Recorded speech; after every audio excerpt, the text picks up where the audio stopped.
Hello and welcome back to another video. In this problem we have the system of equations negative x plus y is equal to negative 3.5 and x plus 3y is equal to 9.5. And we're asked to find the value of y, so we have to solve for the system of equations. And the ways we can do this is we can do substitution and elimination. So substitution works good if you have like y is equal to 2x plus 4.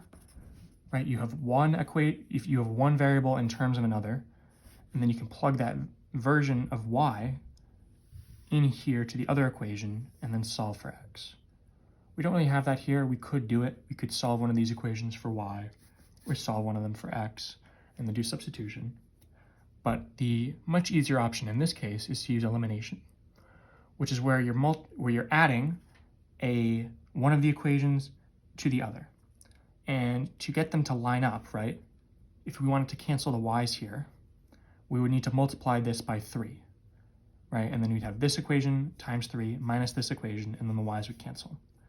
But if you notice, if we just add this equation to the other equation, negative x plus x, the x's just cancel. And we're left with y plus 3y is 4y is equal to negative 3.5 plus 9.5 is just 6. And now we just have an equation for y, and we can solve for y. To do that, we just have to divide both sides by 4. This cancels, and we get y is equal to 6 over 4. 6 over 4 is equal to 3 over 2 is equal to 1.5. So we can use that to solve for x, but the question is not looking for x and y, it's just looking for y, which we've solved, so your final answer is going to be 1.5. So this is where you can see you can do substitution or elimination, but elimination is much quicker in this problem. But either way, you would get your solution is 1.5. As always, thank you for liking and subscribing, and I'll see you in the next video.